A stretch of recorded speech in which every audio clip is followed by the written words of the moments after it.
And finally, at number 1, the best of the best. A rifle which has become an icon of the 20th century as both a symbol of freedom and oppression. Kalashnikov, AK-47. Type, semi or fully automatic assault rifle. Country of origin, Soviet Union. Caliber, 7.62 by 39 millimeter.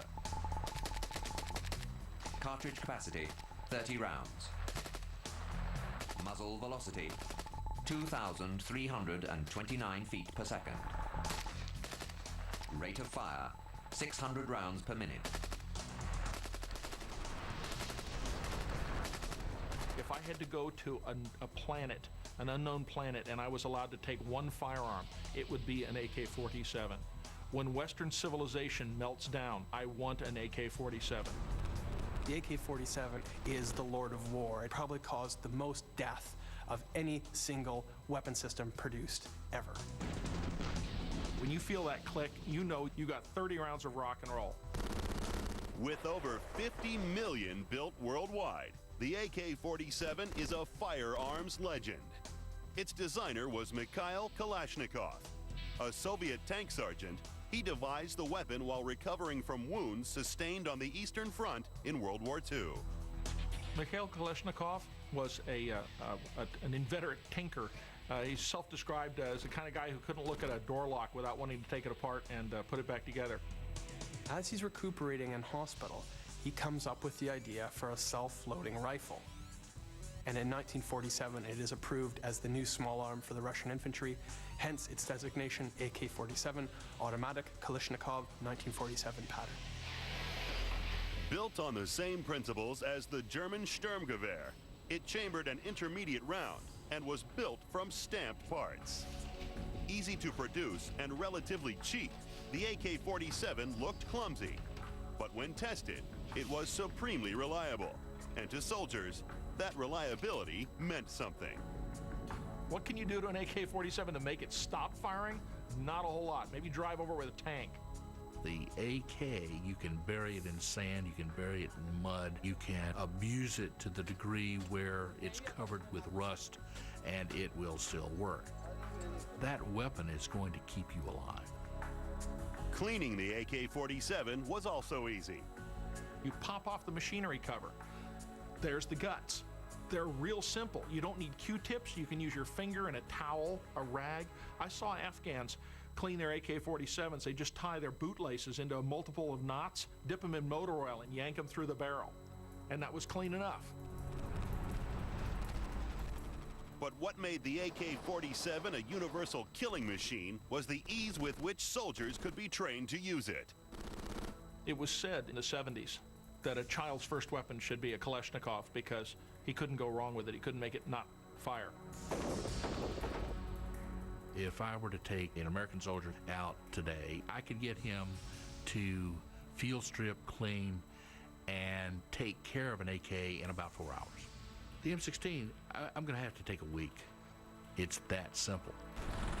In the 1950s and 60s, the AK-47 became synonymous with Western fears of a massed Soviet invasion in Eastern Europe. One of the main underlying facts of the Cold War is that Ivan was going to come thundering through the Fulda Gap in central Germany with more tanks than God. And out of those tanks and armored personnel carriers, 1 million Russians, every one of them with a Kalashnikov. But the threat of a Soviet invasion never transpired. Instead, it got its first taste of war in Vietnam. The AK-47's largest use, perhaps, was in the Vietnam War. Large numbers of AK-47s from the Soviet Union were provided to the North Vietnamese Army and to the Viet Cong. The AK-47 went head-to-head with the American M16 and emerged on the winning side. The Kalashnikov had proved itself. Through the latter part of the 20th century, it could be heard spitting out shells on every corner of the world. During the Cold War, the Russians would underwrite just about anybody who would say, oh, yeah, we're socialist.